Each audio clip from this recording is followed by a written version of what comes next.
Hello guys, इस video में हम देखेंगे एक्सरसाइज 3.2 का इंट्रोडक्शन। यहाँ पर हम लोग दो मैट्रिक्स के दरमियान कुछ ऑपरेशंस जैसे कि एडिशन, सब्सट्रैक्शन और मल्टीप्लिकेशन को डिस्कस करने वाले हैं। इस वीडियो में हम टोटल 5 ऑपरेशंस को देखने वाले हैं। फर्स्ट ऑपरेशन है एडिशन। यहाँ पर मैट्रिक्स को ऐड करने से पहले हमें कुछ पॉइंट्स को ध्यान रखना है। फर्स्ट पॉइंट है order of both matrix should B same. अगर हम लोग कोई दो मैट्रिक्स को ऐड कर रहे हैं तो उनके ऑर्डर सेम होने चाहिए। और सेकेंड पॉइंट है order of resultant matrix should also be same as individual matrix. और उन दो मैट्रिक्स को ऐड करने पे जो रिजल्टेंट मैट्रिक्स आएगा उसका ऑर्डर भी सेम होना चाहिए। यहाँ पर मैंने दो 2x2 मैट्रिक्स को डिफाइन किया है, ए और बी। यहाँ पर दोनों मैट्रिक्स के ऑर्डर सेम है, इसलिए हम इन दोनों मैट्रिक्स को ऐड कर सकते हैं। तो इन दो मैट्रिक्स को ऐड करने पे जो रिजल्टेंट मैट्रिक्स आएगा उसका नाम मैंने रखा है सी। यहाँ पर a प्लस बी करने पे a और b के करस्पॉन्डिंग एलिमेंट्स ऐड हो जाएंगे। यहाँ पर मैट्रिक्स a के a11 वाला एलिमेंट और मैट्रिक्स b के a11 वाला एलिमेंट दोनों ऐड हो जाएंगे। इसी तरीके से दोनों सेट के करस्पॉन्डिंग एलिमेंट्स ऐड हो जाएंगे और हमें रिजल्टेंट मैट्रिक्स c मिल जाएगा।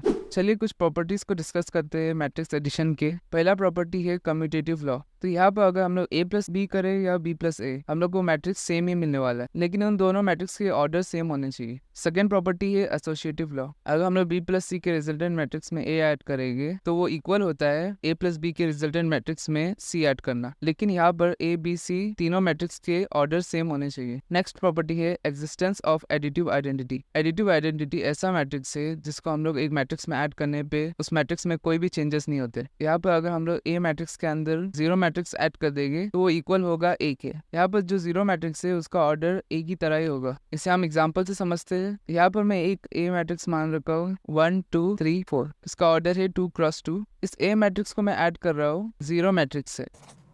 ये जीरो मैट्रिक्स का ऑर्डर भी मैंने सेम रखा है 2x2 ही। तो इसको ऐड करने पे हमें मिलेगा 1 2 3 4 जो कि ए मैट्रिक्स ही है। नेक्स्ट है existence of additive inverse. Additive inverse ऐसा मैट्रिक्स है जिसको एक मैट्रिक्स में ऐड करने पे हमें मिलता है जीरो मैट्रिक्स। जैसे कि यहाँ पर ए मैट्रिक्स के अंदर मैं ऐड करूंगा -a। -a मैट्रिक्स बिल्कुल ही ए मैट्रिक्स की तरह ही होगा, लेकिन उसके सारे एलिमेंट के अंदर एक नेगेटिव साइन आ जाएगा। तो इसको ऐड करने पे हमें मिलेगा एक जीरो मैट्रिक्स। हमारा नेक्स्ट ऑपरेशन है सब्सट्रैक्शन। सब्सट्रैक्शन के रूल्स बिल्कुल ही एडिशन की तरह ही है। अगर हम लोग को दो मैट्रिक्स को ऐड करना है तो उनके ऑर्डर सेम होने चाहिए और रिजल्टेंट मैट्रिक्स का जो ऑर्डर आएगा वो इंडिविजुअल मैट्रिक्स की तरह ही होगा। यहाँ पर मैंने दो मैट्रिक्स डिफाइन किए a और b। तो यहाँ पर a माइनस बी करने पे हमें एक रिजल्टेंट मैट्रिक्स c मिलता है। जब हम a माइनस बी करेंगे तो a और b की करस्पॉन्डिंग एलिमेंट्स सब्ट्रैक्ट हो जाएगा। जैसे यहाँ पर a मैट्रिक्स का a11 एलिमेंट और b मैट्रिक्स का a11 एलिमेंट एक दूसरे से सब्ट्रैक्ट हो जाएगा। उसी तरीके से बाकी सारे एलिमेंट्स भी एक दूसरे से सब्ट्रैक्ट कर देंगे और हमें रिजल्टेंट मैट्रिक्स c मिल जाएगा। नेक्स्ट ऑपरेशन है स्केलर मल्टीप्लिकेशन। यहाँ पर मैंने एक मैट्रिक्स को माना है a equal to aij 2x2। ये मैट्रिक्स का रिप्रेजेंटेशन है। यहाँ पर aij डिनोट कर रहा है एलिमेंट्स को, तो इसको इलेबोरेट करने पे आ जाएगा a equal to a11 a12 a21 और a22। यहाँ पर मैंने एक कांस्टेंट k मान रखा है। जब इस कांस्टेंट को मैं a मैट्रिक्स से मल्टीप्लाई करता हूँ तो a मैट्रिक्स के सारे एलिमेंट से कांस्टेंट मल्टीप्लाई हो जाएगा। इसे हम एग्जांपल से समझते हैं। यहाँ पे एक मैट्रिक्स A है जिसके अंदर वैल्यू से 1 2 3 और 4। हमें फाइंड आउट करना है 2a। तो यहाँ पर 2a करने पे सेट A के सारे एलिमेंट से 2 मल्टीप्लाई हो जाएगा और हमें फाइनल मैट्रिक्स मिल जाएगा। चलिए प्रॉपर्टीज ऑफ स्केलर मल्टीप्लिकेशन को देखते हैं। यहाँ पर मैं दो मैट्रिक्स माना हूँ a और b जिसके ऑर्डर सेम है और यहाँ पर दो कांस्टेंट मान रखे हैं जिनके डिफरेंट वैल्यूज है। यहाँ पर k into a plus B हो जाएगा ka प्लस के बी और k plus L into A हो जाएगा ka plus L A. Next operation है नेगेटिव ऑफ अ मैट्रिक्स। यहाँ पर एक matrix a equal to aij 2x2 मान रखे है। यहाँ पर aij एलिमेंट्स को डिनोट कर रहा है, तो इसको इलेबोरेट करने पे ये वाला मैट्रिक्स आ जाएगा। अगर हम लोग मैट्रिक्स a से एक कांस्टेंट मल्टीप्लाई करेंगे तो सेट a के सारे एलिमेंट्स से कांस्टेंट मल्टीप्लाई हो जाएगा। तो नेगेटिव ऑफ अ मैट्रिक्स में हम लोग -1 को मल्टीप्लाई करते हैं a से। यहाँ पर -1 एक कांस्टेंट है, तो सेट a के सारे एलिमेंट्स से -1 मल्टीप्लाई हो जाएगा और हमें हमारा फाइनल मैट्रिक्स मिल जाएगा। तो इस मैट्रिक्स को हम लोग कहते हैं नेगेटिव ऑफ अ मैट्रिक्स। यहाँ पर एग्जांपल में हमें एक मैट्रिक्स A दिया गया है, हमें फाइंड आउट करना है -a। तो -a को हम लोग लिखते हैं -1 इंटू a। तो सेट A के सारे एलिमेंट से मल्टीप्लाई हो जाएगा -1 और हमें ये मैट्रिक्स मिल जाएगा। नेक्स्ट है मल्टीप्लिकेशन ऑफ मैट्रिसेस। मैट्रिसेस को मल्टीप्लाई करने से पहले हमें कुछ पॉइंट्स को ध्यान रखना है। Number of columns of first matrix should be equal to number of rows of second matrix. First matrix के नंबर ऑफ कॉलम्स इक्वल होना चाहिए सेकंड मैट्रिक्स के नंबर ऑफ रोज के। और जो रिजल्टेंट मैट्रिक्स का ऑर्डर आएगा वो number of rows of first matrix into number of columns of second matrix होगा। जैसे कि यहाँ पर मैं दो मैट्रिक्स ए और बी को मल्टीप्लाई कर रहा हूँ, हमें एक रिजल्टेंट मैट्रिक्स सी मिल जाएगा। तो यहाँ पर मैंने ऑर्डर मान रखा ए का m क्रॉस n और b का n क्रॉस p। तो number of columns of first matrix जो कि ए है वो इक्वल होना चाहिए number of rows of second matrix जो कि बी है। तो ये दोनों इक्वल होने पर ही ये दो मैट्रिक्स मल्टीप्लाई हो सकते हैं। और जो रिजल्टेंट मैट्रिक्स का ऑर्डर आएगा वो होगा m इंटू पी, यानी number of rows of first matrix into number of columns of second matrix.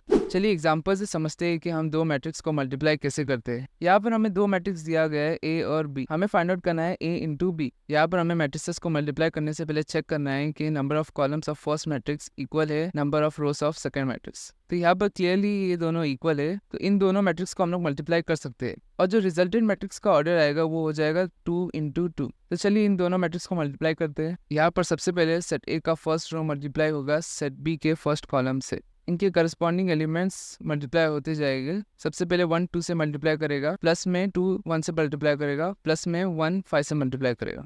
यहाँ पर 1 2 से मल्टीप्लाई कर रहा है, प्लस 2 इंटू 1 हो जाएगा, प्लस 1 इंटू 5 हो जाएगा। उसके बाद सेट ए का फर्स्ट रो मल्टीप्लाई होगा सेट बी के सेकंड कॉलम से। तो यहाँ पर आ जाएगा 1 into 0 plus 2 into -3 plus 1 into 4। उसके बाद सेट ए का सेकंड रो मल्टीप्लाई होगा सेट बी के फर्स्ट कॉलम से। तो यहाँ पर आ जाएगा 3 into 2 plus 0 into 1 plus -1 into 5। उसके बाद सेट ए का सेकंड रो मल्टीप्लाई होगा सेट बी के सेकंड कॉलम से। तो यहाँ पर आ जाएगा 3 into 0 plus 0 into -3 plus -1 into 4। तो इसे हम यहाँ पर सॉल्व करेंगे। यहाँ पर c इक्वल टू हो जाएगा 2 प्लस 2 प्लस 5, ये हो जाएगा फर्स्ट एलिमेंट। सेकेंड एलिमेंट हो जाएगा -6 प्लस 4। थर्ड एलिमेंट आ जाएगा 6 माइनस 5 और फोर्थ एलिमेंट आ जाएगा -4। तो इसे सॉल्व करने पे रिजल्टेंट मैट्रिक्स आ जाएगा 9 -2 1 और -4। तो इस तरीके से हम लोग मैट्रिसेस को मल्टीप्लाई करते हैं।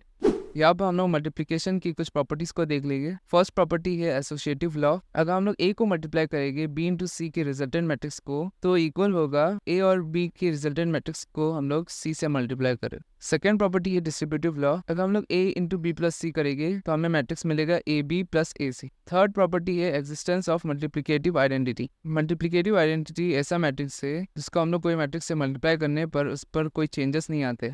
यहाँ पर मल्टीप्लिकेटिव आइडेंटिटी है आई, यानी आइडेंटिटी मैट्रिक्स। इसे हम एग्जांपल से समझते हैं। यहाँ पर मैंने मैट्रिक्स माना है ए इज इक्वल टू 1 2 3 4 5 6। इस मैट्रिक्स का ऑर्डर है 3 क्रॉस 2 क्योंकि इसके अंदर 3 रोज और 2 कॉलम्स प्रेजेंट है। तो इस मैट्रिक्स को मैं मल्टीप्लाई करूंगा आइडेंटिटी मैट्रिक्स से।